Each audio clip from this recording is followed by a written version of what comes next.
Today, I want to talk to you from the Psalms, the great Psalm, Psalm 119. Let's take a look at verse 9 together and talk about this idea of setting the right track. Here it is, Psalm 119, verse 9, which reads like this. How can a young man cleanse his way?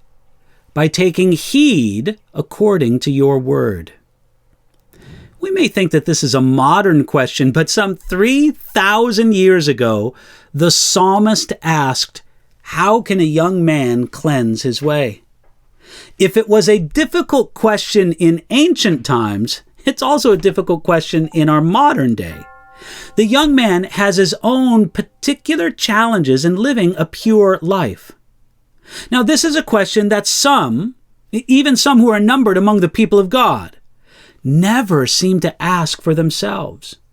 Sadly, some people never have a life concern for moral purity. They echo the prayer of Augustine before his conversion. It is said that he prayed something like this, Lord, make me chaste and pure, but not yet. You know, the world tells us, have your good time when you're young. Get it all out of your system. When you're older and boring, then you can settle down and be religious and proper. Yet God knows the value and the wisdom of living life for God at the earliest time possible. The younger in life, the better. God always has a claim on the first and the best of everything, and that includes the life of a young man or a young woman. Yet, even when someone has the desire for moral purity, there are many things that make it difficult for a young man to cleanse his way. There's the youthful energy and a sense of carelessness that is common among young people.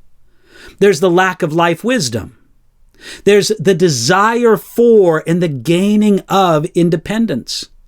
It may be true that in a young person, physical and sexual maturity may run ahead of their spiritual and moral maturity. Young people often start earning money and enjoy the freedom that it brings.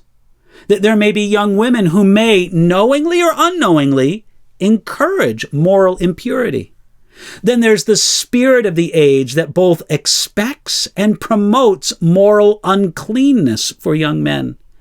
And then, of course, there's always the desire to be accepted by peers who face the same challenges. Now, let's make it clear. It's not only the young man who has these challenges. Older men and women of every age have their own challenges to pure living. Yet these are often more severely felt in the life of the young man.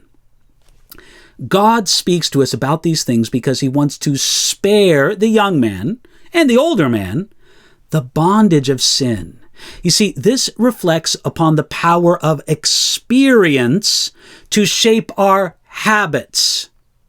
If you surrender to any temptation, you transfer it from the realm of mental contemplation to life experience. And then that temptation instantly becomes much more difficult to resist in the future.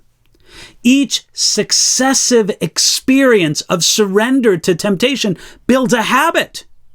It's reinforced not only spiritually, it's also reinforced by brain chemistry.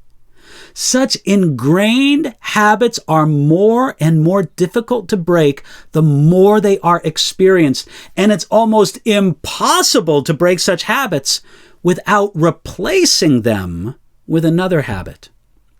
Significantly, these words in Psalm 119, where it says, his way, come from the Hebrew word connected for the idea of a track or a rut in a road. You see, youth sets the tracks for the rest of the life. Many older men wish they had cared about such things in their youth. Yet, young or old, the rest of the verse gives us the key for actually cleansing our way. It's walking in the Word of God and the way of God.